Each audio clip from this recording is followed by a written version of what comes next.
Hola, mi nombre es Rosa Martínez y tengo 51 años. Soy de un pueblito cerca de Atlisco, en Puebla, México. Si me escuchas desde allá, seguro conoces esas tierras bonitas donde huele a mole y chile poblano. Pero mi historia no es tan bonita como el paisaje de donde vengo. Hace más de 20 años que vivo en Estados Unidos, trabajando duro, limpiando casas, después en una lavandería. No es una vida fácil, pero es mi vida.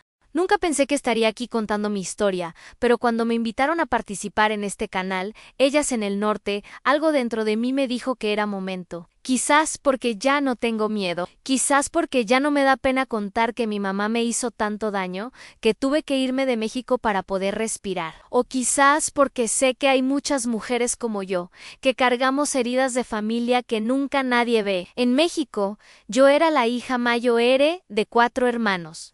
Mi papá se fue cuando yo tenía 10 años, así que desde niña tuve que ayudar a mi mamá con todo. Trabajábamos juntas en una fondita que teníamos en el pueblo. Yo me levantaba a las 5 de la mañana a hacer tortillas, a preparar guisados, a atender a la gente.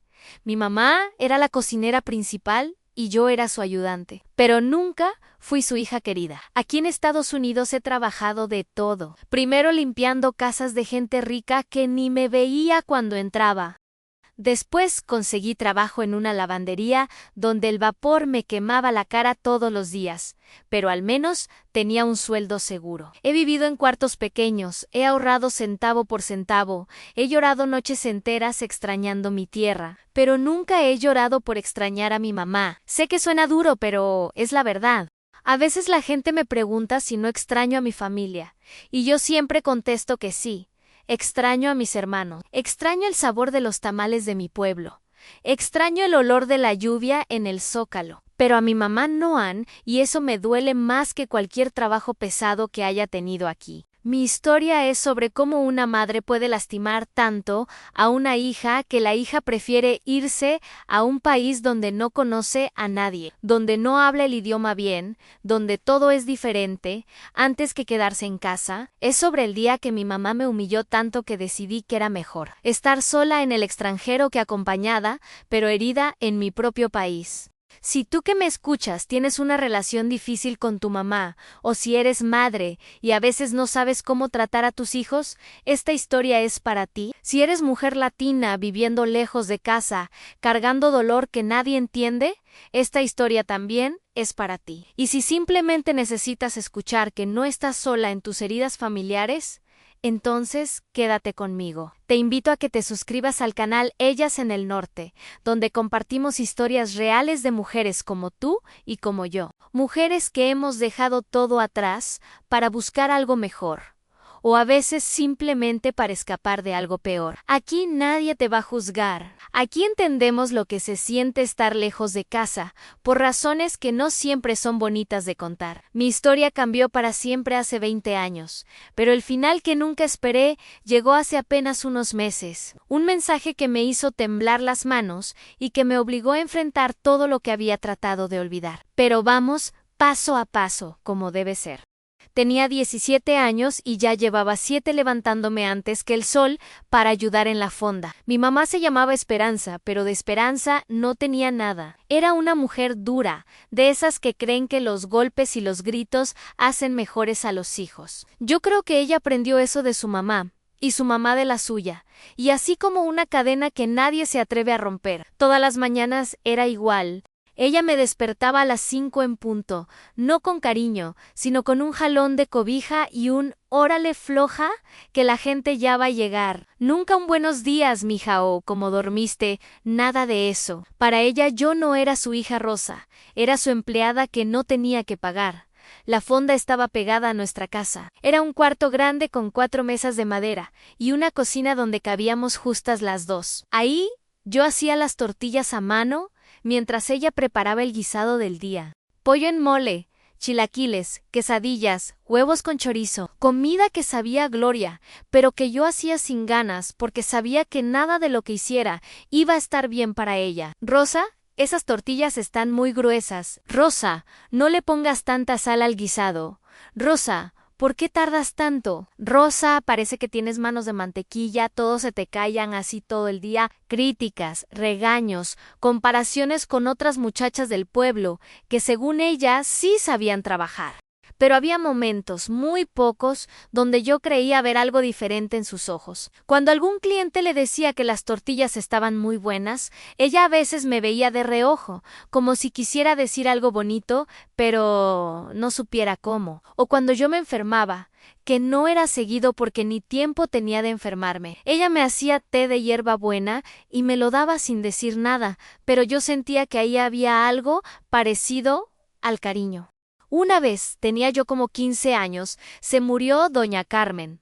La vecina de enfrente era una señora muy querida en el pueblo y toda la gente fue a su velorio. Mi mamá cerró la fonda ese día y fuimos juntas. Yo recuerdo que mientras caminábamos al velorio, me tomó de la mano. No me dijo nada, pero me tomó de la mano como cuando era chiquita. Por un momento pensé que las cosas podían cambiar entre nosotras, que a lo mejor me iba a empezar a tratar como a su hija y no como a sus sirvientas. En el velorio, doña Carmen se veía muy bonita en su ataúd, con un vestido azul y las manos cruzadas sobre el pecho. Su hija lloraba y decía cosas como era la mejor mamá del mundo. Siempre me apoyó, siempre creyó en mí. Y yo ahí parada, viendo esa escena, me pregunté cómo se sentiría tener una mamá que creyera en una, que dijera cosas bonitas de una cuando ya no estuviera. Esa noche, cuando regresamos a casa, mi mamá me ayudó a lavar los trastes de la cena. Trabajamos calladas, pero era un silencio diferente. No era el silencio tenso de siempre, sino algo más suave. Cuando terminamos, me dijo Rosa: mañana vas a hacer las tortillas más bonitas que hayas hecho en tu vida, ¿verdad? No era exactamente un cumplido, pero era lo más cerca que había estado de decirme algo bonito. Yo le dije que sí, que iba a hacer mis mejores tortillas. Y esa noche me dormí pensando que a lo mejor las cosas iban a cambiar, que a lo mejor mi mamá se había dado cuenta de que yo también necesitaba cariño, que yo también era su hija y no solo su ayuda en la cocina. Pero al día siguiente todo volvió a ser igual. Los regaños, las críticas, la frialdad, como si esa noche en el velorio no hubiera pasado, como si ese momento donde me tomó de la mano hubiera sido mi imaginación. Y así siguieron las cosas hasta el día de mi cumpleaños número 18, el día que todo cambió para siempre. Ahora que ya soy adulta y he vivido tantas cosas, entiendo que mi mamá también había sufrido, que criar 4 hijos sola, trabajar todo el día, cargar con la responsabilidad de sacarnos adelante, no había sido fácil para ella. Pero en aquel entonces yo solo era una muchacha que necesitaba sentir que su mamá la quería, y eso nunca pasó. Con el tiempo, el resentimiento entre mi mamá y yo creció como hierba mala. Cada día que pasaba era como si hubiera más distancia entre nosotras, aunque vivíamos en la misma casa y trabajábamos lado a lado en la fonda. Era extraño estar tan cerca físicamente de alguien y sentirse tan lejos emocionalmente. Mi mamá tenía una manera muy particular de demostrar que no estaba contenta conmigo. No era solo con palabras, sino con pequeños gestos que duelen más que los gritos. Por ejemplo, cuando yo cocinaba algo y quedaba sabroso, ella nunca lo reconocía.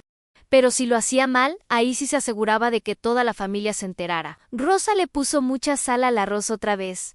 Esta muchacha no aprende. A mis hermanos menores les hablaba diferente. A ellos sí les decía mi hijo, corazón, mi niño. A mí me decía Rosa, siempre Rosa, como si fuera cualquier persona y no su hija Mayo Ere. Cuando ellos hacían algo mal, les explicaba con paciencia. Cuando yo me equivocaba, era un escándalo. Recuerdo una vez que se rompió una olla de barro que habíamos heredado de mi abuela. Era una olla preciosa, café con flores amarillas pintadas a mano. Yo estaba lavando trastes y se me resbaló. El ruido cuando se hizo pedazos en el suelo fue horrible, pero no tanto como la cara que puso mi mamá cuando vio lo que había pasado. Rosa, eres una inútil. Esa olla era de tu abuela, tenía más valor que tú. Tu abuela me la dio cuando me casé y me dijo que se la diera a mi hija cuando fuera grande. Pero tú no mereces tener nada bonito porque todo lo destruyes. Esas palabras me dolieron más que cualquier golpe. Me dolieron tanto que todavía las recuerdo palabra por palabra. Pero lo que más me dolía era ver cómo trataba a mis hermanos. A Roberto, que era 2 años menor que yo, le compraba dulces cuando tenía dinero extra. A las gemelas, Carmen y Leticia, les hacía trencitas bonitas para la escuela. A Juanito, el más chiquito, lo cargaba en la noche cuando lloraba. A mí nunca me había cargado, ni cuando era pequeña, o al menos no lo recordaba. Un día me armé de valor y le pregunté por qué me trataba diferente. Teníamos 18 años y estábamos solas en la cocina, preparando masa para tamales. Era diciembre y hacía frío, pero la cocina estaba calientita por el vapor de la olla grande donde se cocían las hojas de maíz. Mamá, le dije, ¿por qué a mis hermanos les hablas bonito y a mí no? Ella siguió amasando sin levantar la vista. Porque tú eres la mayor. Rosan, tienes que dar el ejemplo. No puedo estarte consintiendo como a los chiquitos. Pero yo también soy tu hija, le dije. También necesito que me digas cosas bonitas de vez en cuando. Ahí fue cuando me miró con una cara que no le había visto nunca, como si le hubiera dicho algo muy tonto. Rosa, la vida no es para andar diciendo cosas bonitas. La vida es trabajo duro, y entre más pronto lo entiendas, mejor te va a ir. Yo no tuve mamá que me dijera cosas bonitas y aquí ando, trabajando y sacando adelante a mis hijos. Pero yo sí tengo mamá, le dije. Tengo mamá, pero se comporta como si no me quisiera. Eso fue lo que más la enojó. Dejó la masa en la mesa y me volteó a ver con coraje. ¿Cómo que no te quiero? ¿Quién te da de comer? ¿Quién te pone techo? ¿Quién te enseñó a trabajar para que no seas una inútil como tantas muchachas del pueblo? Ese es mi cariño, Rosa. Trabajar como burra para que ustedes tengan que comer. Yo entendía lo que me decía, pero no era suficiente. Necesitaba más que comida y techo. Necesitaba sentir que me quería, que estaba orgullosa de mí, que yo le importaba como persona y no solo como ayuda para la casa. Pero cada vez que trataba de hablar con ella, terminábamos peleando. Los domingos, cuando cerrábamos la fonda, las familias del pueblo se juntaban en el zócalo. Yo veía a otras mamás con sus hijas, platicando, riéndose, comprándoles algodones de azúcar. Mi mamá se juntaba con sus comadres a chismear, pero nunca me incluía en la plática. Yo me quedaba ahí parada, viendo a las familias felices y preguntándome por qué la mía no podía ser así. El día de mi cumpleaños, número 18, amaneció con sol bonito. Era marzo y en Puebla esa época es preciosa, con flores por todos lados y el aire que huele a primavera. Yo me desperté con una sensación rara en el pecho, como de esperanza. Pensé que a lo mejor este cumpleaños iba a ser diferente, que a lo mejor mi mamá se acordaría de que ya era mayo, era de edad y me trataría como adulta. Había invitado a mis tíos, a mis primos, a algunos vecinos. No era una fiesta grande, pero sí era la primera vez que hacíamos algo especial para mi cumpleaños. Generalmente los cumpleaños en mi casa eran como cualquier otro día. A lo mucho, mi mamá hacía pastel, pero sin mucha ceremonia. Esta vez yo le había pedido que invitáramos gente, que hiciéramos algo bonito. En la mañana me levanté temprano, como siempre, para ayudar en la fonda. Pero ese día tenía ilusión. Me arreglé el pelo con más cuidado. Me puse una blusa que había estado guardando para una ocasión especial. Era azul cielo con flores bordadas. Muy bonita. Me la había regalado mi tía Concha en Navidad. Y yo la había estado cuidando como tesoro. ¿Por qué te arreglaste tanto?, me preguntó mi mamá cuando me vio. Es mi cumpleaños, le recordé. Sí, tu cumpleaños, dijo, pero sin emoción, como si se hubiera acordado de algo que se le había olvidado y que no le importaba mucho. En la tarde empezó a llegar la gente. Mis tíos trajeron regalos pequeños, unos aretes, una pulsera, un perfume barato, pero que olía bonito. Yo estaba contenta, platicando con mis primas, sintiéndome especial por primera vez en mucho tiempo. Mi mamá había hecho mole, arroz, frijoles y todo olía delicioso. Había puesto música en el radio y la casa se sentía alegre. Pero entonces llegó mi tío Ramiro, el hermano mayor de mi mamá. Era un hombre que siempre había sido el consentido de mi abuela y que tenía la costumbre de opinar sobre la vida de todos. Llegó con su esposa y sus hijos, y desde que entró empezó a hacer comentarios sobre todo. Rosa ya está grande, dijo, viéndome de arriba a abajo. Ya es tiempo de que se case, ¿no, Esperanza? Mi mamá se rió, pero no era una risa alegre, era una risa amarga. ¿Casarse, Rosa? ¿Con quién? Si no sabe hacer ni tortillas bien. Todo el mundo se quedó callado. Yo sentí como si me hubieran echado agua fría encima. ¡Mamá! ¡Sí sé hacer tortillas! Le dije bajito, esperando que no siguiera. Pero ella siguió en Rosa. No seas mentirosa. Tus tortillas salen chuecas, el guisado se te quema, y en la casa tampoco sirves para mucho. ¿Qué hombre se va a querer casar contigo? A mi tío Ramiro se rió. Es cierto, las mujeres de ahora ya no saben hacer nada. En mis tiempos las muchachas sabían cocinar, limpiar, cuidar niños. Ahora solo piensan en arreglarse bonitas. Mi mamá asintió. Exacto, An Rosa cree que por ponerse esa blusa presumida ya es algo especial.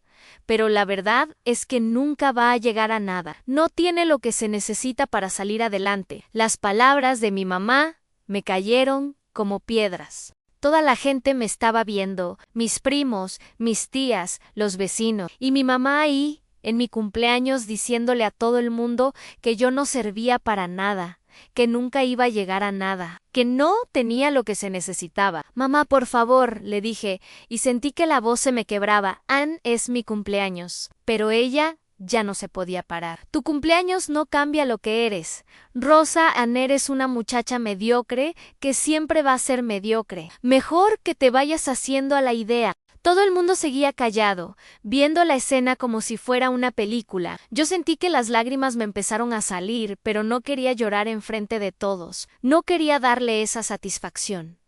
Me levanté de la mesa y me fui a mi cuarto. Ahí sí lloré. Y lloré como no había llorado nunca. Esa noche, cuando ya todos se habían ido, me quedé despierta pensando. Mi mamá había cruzado una línea que nunca se debía cruzar. Me había humillado en público, el día de mi cumpleaños, delante de toda la familia. Y lo peor era que yo sabía que ella había disfrutado haciéndolo. Había disfrutado verme pequeñita, insignificante. Ahí fue cuando decidí que tenía que irme. No sabía cómo, no sabía cuándo, pero sabía que no podía quedarme en esa casa ni un día más de lo necesario. Mi mamá había dicho que nunca iba a llegar a nada. Pues yo le iba a demostrar que se equivocaba. Los meses después de mi cumpleaños fueron los más duros de mi vida hasta ese momento. Seguí trabajando en la fonda con mi mamá, pero entre nosotras había un silencio pesado, como cuando va a caer tormenta. Ella actuaba como si nada hubiera pasado, pero yo no podía olvidar sus palabras. Cada vez que me veía en el espejo, escuchaba su voz diciéndome que era mediocre, que nunca iba a llegar a nada. En secreto, empecé a ahorrar cada peso que podía. De las propinas que me daban los clientes de la fonda, de los pesitos que mis tías me regalaban en las fiestas, de todo. Guardaba el dinero en una lata de galletas que escondía debajo de mi colchón. No era mucho, pero era mi esperanza de salir de ahí. También empecé a preguntar. Le pregunté a doña Remedios, que tenía un hijo en Estados Unidos, cómo había hecho él para irse. Le pregunté a mi primo Chuy, que había intentado cruzar la frontera pero lo habían regresado. Poco a poco fui juntando información, los nombres de los coyotes, los precios, las rutas más seguras. Mi mamá no se daba cuenta de nada, porque para ella yo seguía siendo la misma Rosa de siempre, la hija tonta que no sabía hacer tortillas bien. Pero yo ya no era esa Rosa por dentro. Había algo que había cambiado para siempre, una decisión que crecía cada día como semilla en tierra buena. Una noche, como 6 meses después de mi cumpleaños, mi hermano Roberto me vio contando el dinero que tenía ahorrado. ¿Para qué es eso, Rosa?, me preguntó. Yo lo miré a los ojos y decidí confiarle mi secreto. Me voy a ir, Roberto. Me voy a ir a Estados Unidos. Él se quedó callado un rato y después me dijo, ¿por lo que pasó en tu cumpleaños? Yo no le contesté, pero él entendió. No le digas nada, mamá, le supliqué. Por favor, Roberto, cuando tenga todo listo, me voy a ir sin avisar. Es la única manera. Él me prometió que no diría nada. y me cumplió. Roberto siempre fue el más bueno de mis hermanos, el que mejor me entendía. El día que decidí irme fue un martes cualquiera de noviembre. Había juntado como 3,000 pesos, que en ese tiempo era bastante dinero. Había contactado a un coyote que se llamaba Aurelio y que tenía buena fama de cuidar bien a las mujeres que cruzaba. El precio era 2,500 pesos, más lo que necesitara para llegar hasta Tijuana. Esa mañana me levanté como siempre, a las 5. Hice las tortillas, preparé el guisado, atendí a los clientes. Mi mamá estaba de mal humor, como casi siempre, quejándose de que el gas había subido de precio y de que los clientes cada vez dejaban menos propina. Yo le escuchaba y pensaba, esta es la última vez que te escucho quejarte. Esta es la última vez que te aguanto tus malos modos. A mediodía, cuando mi mamá fue al mercado a comprar verduras, yo agarré mis cosas. No llevé mucho en 2 mudadas de ropa, mis papeles, el dinero que tenía ahorrado, una foto de mis hermanos y una imagen de la Virgen de Guadalupe que me había regalado mi abuela antes de morirse. Todo lo puse en una bolsa de plástico pequeña. Le dejé una carta a mi mamá. La escribí la noche anterior y la guardé en mi buró. No era una carta larga, pero le decía todo lo que necesitaba decirle a mamá. Me voy a Estados Unidos. No me busques porque no voy a regresar. Toda mi vida me has dicho que no sirvo para nada, que nunca voy a llegar a nada. Ahora voy a demostrar que te equivocas. Cuida a mis hermanos. Cuídalos mejor de lo que me cuidaste a mí en Rosa. Cuando me subí al camión que me iba a llevar a México de ANF, donde tenía que encontrarme con el Coyote, las piernas me temblaban. No era solo por el miedo de lo que me esperaba, era también por la rabia que llevaba dentro, una rabia que me daba fuerzas, pero también me pesaba como piedra en el estómago. El viaje hasta la frontera duró 4 días. 4 días en camiones viejos, durmiendo en casas de seguridad que olían mal, comiendo tortillas duras y frijoles fríos, pero yo no me quejé ni una vez. Cada kilómetro que me alejaba de Puebla era un kilómetro que me acercaba a demostrarle a mi mamá que se había equivocado conmigo. En Tijuana esperé 2 días para cruzar.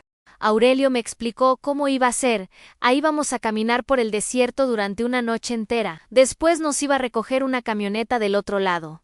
Va a ser difícil, muchacha, me dijo. ¿Estás segura de que puedes? Yo le dije que sí, que podía con eso y con lo que fuera necesario. La noche que crucé la frontera, mientras caminaba por el desierto con otros 6 migrantes, pensaba en mi mamá. Pensaba en su cara de sorpresa cuando encontrara mi carta. Pensaba en lo que les diría a mis tíos cuando le preguntaran por qué me había ido, y en el fondo, muy en el fondo, una parte de mí esperaba que se diera cuenta de que me había perdido por su propia culpa. Los primeros años en Estados Unidos fueron los más duros de mi vida. Llegué a Los Ángeles sin saber una palabra de inglés, sin conocer a nadie, con solo $200 en la bolsa. Aurelio, el Coyote, me dejó en una esquina del centro y me dijo, aquí es donde empieza tu nueva vida, muchacha. Que Dios te bendiga. Me quedé ahí parada como 2 horas, viendo pasar los carros, escuchando idiomas que no entendía, sintiéndome más sola que nunca en mi vida, pero también sintiendo algo que nunca había sentido antes en libertad. Por primera vez en mi vida, nadie me iba a gritar, nadie me iba a decir que no servía para nada, nadie me iba a humillar. Era pobre, estaba asustada, pero era libre. Una señora mexicana que vendía elotes en la esquina me vio ahí parada y se me acercó. ¿Acabas de llegar, mijita?, me preguntó. Yo le dije que sí, que no sabía dónde ir. Ven acá, me dijo, yo te voy a ayudar. Se llamaba María Elena, y fue como mi ángel guardián esos primeros días. María Elena me llevó a una casa donde vivían como 15 mexicanos en 3 cuartos. Me consiguió un espacio en el suelo de la sala por $50 a la semana. También me dijo dónde podía buscar trabajo. No va a ser fácil, me advirtió, pero si vienes de México y llegaste hasta acá, puedes con todo. Mi primer trabajo fue limpiando oficinas en la noche. Ganaba $5 la hora. Trabajaba de 10 de la noche a 6 de la mañana. Era un trabajo duro en aspirar alfombras enormes, limpiar baños, sacar basura, lavar ventanas. Mis manos se pusieron rojas y agrietadas del tanto líquido de limpieza que usaba. Pero cada cheque que recibía era como una victoria pequeña. Aprendí inglés viendo la televisión en los lobbies de los edificios donde trabajaba. Compraba diccionarios usados y estudiaba en el camión de regreso a casa. Clean, limpar and bathroom, baño, work, trabajo, and money, dinero, palabras que se volvieron mi vocabulario de supervivencia. Después de 6 meses conseguí trabajo limpiando casas en Beverly Hills, las casas más bonitas que había visto en mi vida.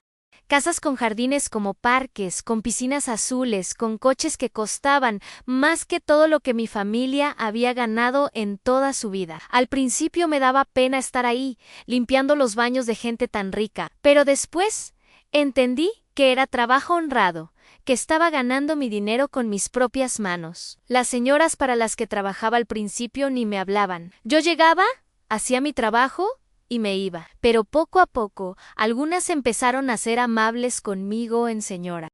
Johnson me enseñó palabras en inglés y me regalaba ropa que ya no usaba Mrs. Rodríguez, que también era latina. Me platicaba de sus hijos y me hacía sentir menos sola. Pero por las noches, cuando llegaba a mi cuarto compartido, el cansancio no era solo del cuerpo, era del alma. Extrañaba los sonidos de mi pueblo, el sabor de la comida de verdad, las voces de mis hermanos. A veces lloraba recordando hasta las cosas malas de México, porque al menos eran mías, conocidas. Lo que más me dolía era pensar en mis hermanos. Roberto ya tenía 20 años cuando me fui. Las gemelas, Carmen y Leticia, tenían 16, San Juanito, apenas 12. Me perdí sus cumpleaños, sus graduaciones, sus novias, sus problemas. Me perdí verlos crecer porque tuve que huir de la mujer que los parió. Hubo noches donde pensé en regresar, especialmente cuando estaba enferma y no tenía a nadie que me cuidara, o cuando los trabajos se ponían muy duros. Pero entonces recordaba las palabras de mi mamá en mi cumpleaños: nunca vas a llegar a nada, y esas palabras me daban fuerzas para seguir. Después de 3 años limpiando casas, conseguí trabajo en una lavandería. Era un trabajo más estable, con seguro médico, con horarios normales. Ya hablaba inglés bastante bien y había aprendido a manejarme en la ciudad. Me mudé a un apartamento pequeño, pero que era solo mío. Por primera vez desde que llegué tenía privacidad. En la lavandería conocí a otras mujeres latinas que también habían dejado sus países por razones difíciles. Ahí aprendí que mi historia no era única, que muchas de nosotras cargábamos heridas de familia, dolores que nadie más entendía. Nos hicimos amigas, nos cuidábamos unas a otras, nos volvimos la familia que habíamos dejado atrás. Trabajé en esa lavandería por 10 años, 10 años respirando vapor caliente, doblando ropa ajena, planchando camisas que costaban más que mi renta. Pero también fueron 10 años donde aprendí que yo sí podía llegar a algo. Me hice supervisora. Después encargada del turno de la mañana, tenía responsabilidades, la gente me respetaba, ganaba buen dinero. Compré mi primer carro usado, un Honda viejo pero que funcionaba bien. El día que fui sola al dealer y firmé los papeles, lloré en el estacionamiento, no de tristeza, sino de orgullo. Rosa, la muchacha que según su mamá nunca iba a llegar a nada, acababa de comprar su propio carro en Estados Unidos. Después compré mi apartamento, un one bedroom, en un barrio bonito, con ventanas que daban al parque. Cuando recibí las llaves, me senté en el suelo vacío y pensé a mamá: ¿esto te parece mediocre? ¿Esto te parece que no sirvo para nada? Pero ya no era coraje lo que sentía, era algo más complicado. Era como tristeza de que ella no pudiera ver lo que había logrado. Los fines de semana llamaba a mis hermanos. Roberto se había casado y tenía 2 hijos. Las gemelas ya eran maestras. Juanito estudiaba ingeniería. Todos estaban bien, todos habían salido adelante. Pero ninguno me contaba mucho de mi mamá. Solo me decían que estaba igual, trabajando en la fonda, viviendo su vida. ¿Nunca pregunta por mí? Les preguntaba a veces. Sí pregunta, me decía Roberto, pero ya sabes cómo es ella. No dice mucho. Yo entendía, mi mamá era orgullosa. Nunca iba a admitir que me extrañaba, nunca iba a decir que se había equivocado conmigo. Pasaron los años, 5, 10, 15, 20. Yo seguí trabajando, seguí construyendo mi vida en Estados Unidos. Tuve algunas relaciones con hombres buenos, pero nunca me casé. Creo que las heridas de mi infancia me hicieron desconfiar del amor. O tal vez simplemente nunca encontré a alguien que valiera la pena. Durante todos esos años, nunca regresé a México. Ni siquiera cuando mi abuela paterna se murió o cuando Roberto se casó, siempre había una razón: no tenía papeles, no podía arriesgarme a no poder regresar, el trabajo no me daba permiso, pero la verdad era que tenía miedo. Miedo de ver a mi mamá y sentir otra vez esa niña herida que había sido, miedo de que ella me dijera algo que me lastimara tanto como aquel día de mi cumpleaños. Era un jueves por la mañana, como cualquier otro. Yo estaba desayunando en mi cocina, viendo las noticias en español y preparándome para ir al trabajo. Ya tenía 50 años y llevaba más de 20 en Estados Unidos. Mi vida se había vuelto una rutina cómoda: en trabajo, casa, algunos amigos, llamadas a mis hermanos los domingos. Mi teléfono sonó y vi que era Roberto. Era raro porque él casi nunca llamaba entre semana. Rosa, me dijo, y por su voz supe que algo pasaba. Tengo que decirte algo. Mi primer pensamiento fue que alguien se había muerto. ¿Qué pasó, Roberto? ¿Están bien mis hermanos? Todos estamos bien, me dijo. Pero es sobre mamá. Rosa, ella está enferma. Le detectaron diabetes hace unos meses y no se cuida. Ayer la tuvimos que llevar al hospital porque se desmayó en la fonda. Sentí como si algo se me moviera en el pecho. ¿Está grave?, le pregunté. No, ya está estable, pero Rosa. Ella preguntó por ti. Por primera vez en todos estos años preguntó cómo estás, si tienes familia, si estás bien. Me quedé callada un rato largo. 20 años esperando que mi mamá preguntara por mí, y ahora que lo hacía, no sabía qué sentir. ¿Qué le dijiste?, le pregunté. Le dije que estás bien, que tienes trabajo, que has salido adelante. ¿Y sabes qué me dijo? Me dijo: siempre supe que Rosa era fuerte. Siempre supe que iba a lograrlo. No pude aguantar las lágrimas. Después de tantos años de cargar con sus palabras de aquel cumpleaños, después de tantos años sintiendo que tenía que demostrarle que se había equivocado, resulta que ella sabía que yo era fuerte. Roberto, ¿por qué nunca me dijiste que ella decía cosas así de mí?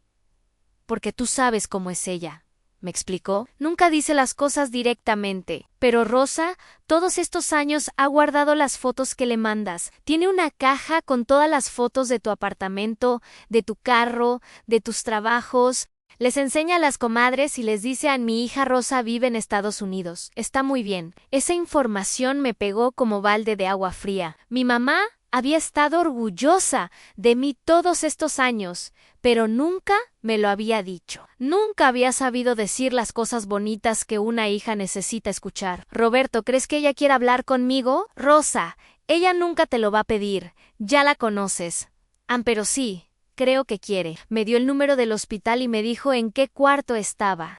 Después de colgar, me quedé ahí sentada en mi cocina, viendo mi taza de café enfriarse, tratando de decidir qué hacer. Esa tarde, después del trabajo, me armé de valor y marqué al hospital. Una enfermera me pasó a su cuarto. Cuando escuché su voz, después de 20 años, se me hizo un nudo en la garganta. Bueno, dijo con esa voz ronca que yo conocía también. Mamá, le dije. Soy Rosa. Se quedó callada tanto tiempo que pensé que había colgado. Después, escuché que estaba llorando. Mi mamá, que nunca lloraba, estaba llorando. Rosa, ¿eres tú de verdad? Sí, mamá, soy yo. Roberto me dijo que estás enferma. Ay, Rosa, pensé que nunca te iba a volver a escuchar. No era la conversación que había imaginado durante tantos años. No había gritos, no había reproche, solo dos mujeres que habían estado separadas demasiado tiempo y que no sabían cómo empezar a arreglar lo que estaba roto. ¿Cómo estás, mija?, me preguntó. Y esa palabra, mija, que nunca me había dicho cuando era niña, me hizo llorar como no había llorado en años. Le conté de mi vida, de mi trabajo, de mi apartamento. Ella me contó que la fonda había crecido, que ahora Carmen la ayudaba a cocinar, que extrañaba mis tortillas porque según ella nadie las hacía como yo. Rosa, me dijo antes de colgar, yo siempre supe que ibas a salir adelante. Perdóname si no te lo supe decir cuando eras niña. No era exactamente una disculpa, pero era lo más cerca que mi mamá iba a estar de pedirme perdón. Y por primera vez en mi vida adulta, entendí que ella había hecho lo mejor que pudo con lo que sabía, que su forma de amarme había sido enseñarme a ser fuerte, aunque no hubiera sabido cómo decírmelo con cariño. Esa llamada cambió algo dentro de mí que llevaba 20 años roto. No sanó todo de golpe, porque las heridas tan profundas no se curan de un día para otro, pero sí empezó un proceso que yo creía que nunca iba a pasar. Empecé a perdonar, no solo a mi mamá, sino también a mí misma por haber cargado tanto rencor durante tanto tiempo. Después de esa primera llamada, empezamos a hablar cada semana. Conversaciones cortas, porque ni ella ni yo sabíamos muy bien cómo hacer esto de ser madre e hija a los 50 años, pero poco a poco fuimos aprendiendo. Ella me contaba del pueblo, de los cambios, de la familia. Yo le contaba de mi vida en Estados Unidos, de mis amigos, de mi trabajo. Un día me mandó una foto por WhatsApp que Roberto le ayudó a enviar. Era la caja donde guardaba todas mis fotos. Ahí estaban todas las que le había mandado durante estos años, yo en mi apartamento, yo con mi carro, yo en el trabajo, yo con amigos. Algunas las tenía pegadas en la pared de su cuarto, para que vean que mi hija Rosa salió adelante. Escribió en el mensaje. Me di cuenta de que mi mamá siempre había estado orgullosa de mí, pero que no sabía cómo demostrarlo. Había crecido en una familia donde no se decían cosas bonitas, donde el cariño se demostraba trabajando duro y asegurándose de que los hijos no se volvieran flojos. Su forma de amarme había sido prepararme para la vida dura, aunque en el proceso me hubiera lastimado. 6 meses después de esa primera llamada, decidí hacer algo que nunca pensé que haría. Arreglé mis papeles, que ya era tiempo porque había estado trabajando legal por años, y planeé un viaje a México. Era tiempo de ver a mi mamá en persona, de cerrar ese círculo que llevaba abierto desde que tenía 18 años. El reencuentro fue raro y bonito al mismo tiempo. Mi mamá ya estaba viejita, más pequeña de cómo la recordaba, con el pelo blanco y las manos arrugadas del tanto trabajar. Cuando me vio llegar a la fonda, se le llenaron los ojos de lágrimas. «Rosa, estás muy bonita», me dijo. «Estados Unidos te sentó bien. Pasé 2 semanas en mi pueblo, 2 semanas conociendo a mis sobrinos, poniéndome al día con mis hermanos, recordando por qué había amado tanto ese lugar antes de que me doliera tanto. Mi mamá y yo cocinamos juntas otra vez, como cuando yo era niña. Pero esta vez ella me decía cosas bonitas de mi sazón, me preguntaba cómo había aprendido nuevas recetas. La noche antes de regresar a Estados Unidos, mi mamá y yo nos quedamos solas en la cocina, tomando té de manzanilla como hacíamos cuando yo era chiquita y no me podía dormir. Rosa me dijo: «Yo no supe ser una buena mamá. No sabía cómo decirte que te quería sin que te volvieras blanda. Mi mamá nunca me dijo cosas bonitas, y yo creí que así tenía que ser». «Ya entendí, mamá», le dije. «Ya entendí que me querías a tu manera. Y mira, al final sí me enseñaste a ser fuerte. A lo mejor eso era lo que necesitaba para poder llegar hasta aquí». Esa noche, las dos lloramos. Lloramos por los años perdidos, por las cosas que no nos supimos decir, por todo el tiempo que desperdiciamos cargando dolor en vez de tratar de entendernos. Ahora hablo con mi mamá cada domingo, le mando dinero cuando puede, porque ya está muy grande para trabajar tanto. Estoy planeando traérmela a Estados Unidos cuando se pueda, para cuidarla como ella me cuidó a mí, aunque haya sido a su manera difícil. Si tú que me escuchas tienes una relación complicada con tu mamá, o si eres mamá y no sabes cómo hablarle a tus hijos, te voy a decir algo que aprendí en estos años: al rencor pesa más que el perdón. Cargar dolor durante 20 años no cambió nada del pasado. Solo me robó la posibilidad de tener una relación con mi mamá mientras los dos estábamos jóvenes. Eso no quiere decir que tienes que aguantar maltrato o que tienes que perdonar cosas imperdonables, pero sí hay, aunque sea una posibilidad, de que la persona que te lastimó pueda cambiar, o de que tú puedas entender por qué te lastimó. Vale la pena intentarlo. La vida es muy corta para desperdiciarla cargando piedras en el corazón. Mi nombre es Rosa Martínez, tengo 51 años, y tardé 20 años en entender que mi mamá me quería, aunque no supiera cómo decírmelo. Tardé 20 años en perdonar, y en perdonarme. Pero nunca es tarde para sanar lo que está roto. Nunca es tarde para empezar de nuevo. Te invito a que me cuentes en los comentarios desde dónde me escuchas, si tienes una historia parecida a la mía o si hay alguien en tu familia con quien necesitas hablar, pero no sabes cómo. A veces contar nuestras historias nos ayuda a entender mejor las nuestras. Y no olvides suscribirte al canal Ellas en el Norte, donde cada semana compartimos historias reales de mujeres latinas que hemos tenido que reinventarnos lejos de casa. Aquí todas nuestras historias importan. Aquí todas nos entendemos. Gracias por escucharme y que Dios te bendiga donde quiera que estés.